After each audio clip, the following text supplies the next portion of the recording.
Onte no Museo do Viño de Galicia presentouse o libro Arquitecturas históricas do Viño polos ribeiros do Miño e o Avia. A presentación no Museo do Viño de Galicia, no lugar de Campo Redondo, contou coa presenza do director do museo, César Llana, o director xeral de Políticas Culturais, Anxo Manuel Lorenzo, a alcaldesa en funcións de Ribadavia, María Luz Expósito, e os autores do libro e membros do Centro de Estudos Chamós o Lamas, Xosé Luis Sobrado, Juan José Álvarez, Jorge Lamas e Diego Reboredo, así como a fotógrafa Susana Baños. Este libro recolle o patrimonio histórico do viño, o seu paso polo río Miño e polo río Avia, as súas adegas e as súas granxas monásticas. O coordinador da publicación, presidente do Centro de Estudios Chamós o Lamas e historiador, Xosé Luis Sobrado, que agradeceu a axuda de todos os implicados neste libro, así como dos propietarios dos inmobles descritos nesta obra, indicou que esta é unha publicación moi novidosa que aporta unha visión do patrimonio histórico do Ribeiro, onde o viño ten unha influencia clave. Patrimonio que resaltou que non existe en ninguna outra denominación de orixe, polo menos desta calidade, con 80 elementos arquitectónicos catalogados ata o de agora, dos cales 40 móstranse no libro. Temos que é unha publicación novidosa, en canto aporta pois unha visión de un patrimonio histórico pois da rexión quizá máis no que o viño ten unha influencia máis importante ao longo de toda a historia, como é a comarca do Ribeiro. Unha comarca que hoxe pois non ten o esplendor que tivo noutro tempo, pero que este patrimonio o único que ven a facer é dar fe de toda esa potencialidade que durante séculos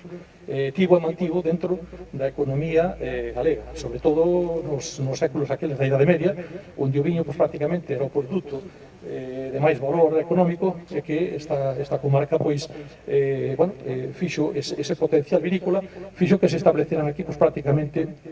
todos os mosteiros e todas as órdenes religiosas e militares daquele momento, fora, sin lugar a dúbidas, a capital do viño de Galicia. Como digo tamén, é interesante no sentido de que este patrimonio é un patrimonio que prácticamente non existe en ninguna denominación de origen de toda a Península Ibérica,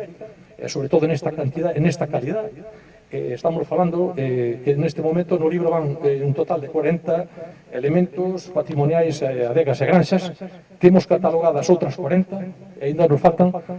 dous concellos por espetar, non? É dicir, iso dá unha idea da magnitude deste patrimonio e da importancia que o viño tivo. E excluímos de todo este catálogo ainda, que habería que fazer a parte, o que son os priorados, como este no que estamos agora. É dicir, é un mundo na arquitectura, un mundo no viñedo, é un mundo que terá que estudiarse, sobre todo terá que dárselle a importancia e o valor que en realidade ten. Sobrado destacou a inclusión da primeira recreación que se fai da granxa de Gomariz, a máis antiga de toda a península. O historiador informou que comezaron a traballar nesta obra hai 20 anos e anunciou que será a primeira dunha recompilación máis ampla. Aínda resta catalogar o patrimonio da marxa esquerda do río, ademais das igrexas, pazos e priorados. Xosé Luis Sobrado insistiu na necesidade de catalogar todo o patrimonio, protexelo e rehabilitalo mantendo a súa esencia. De que sería interesante que este patrimonio se catalogue, que se dé a coñecer, e sería interesante crear unha serie de medidas de protección e de promoción, porque este pasado en desuso ten que ter un uso, e sobre todo cando se están cometendo neste momento obras, reformas importantes en adegas, e este patrimonio debería, polo menos unha parte del debería volver a ser o que foi. Porque, como digo, estas cousas non están nos sitios porque sí, están porque foron pensadas, foron ideadas para un fin, que neste caso era a conservación e a elaboración do viño, e que hoxe en día permitiría recuperar un patrimonio e evitar, eu creo que en algúns sitios gastos a algunhas das persoas que se meteron a facer grandes obras, e que sería un elemento, deberíamos de fomentar ese tipo de reaproveitamento, de darlle uso ao desuso, non? Anxo Manuel Lorenzo, director xeral de Políticas Lingüísticas, recoñeceu o traballo de todo o equipo e destacou a importancia desta primeira publicación vinculada ao Museo do Viño. A Semade anunciou futuras aportacións económicas para que se siga traballando en amosar todo o patrimonio que temos e se poña en valor na medida que merece. unha primeira chega a un traballo que seguramente vai ter máis aportacións, porque aínda queda traballo por facer, e é un libro, é un traballo que documentar esa arquitectura histórica do viño do Ribeiro, esas arquitecturas históricas que en moitos casos, como comentaba na súa intervención e como se recolle no libro, son arquitecturas que están en desuso, que están abandonadas, moitas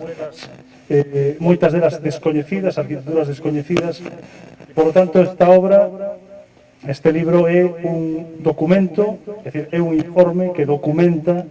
unha situación de primeira importancia, de relevancia máxima para entender a paisaxe do Ribeiro, a paisaxe do Ribeiro, esta paisaxe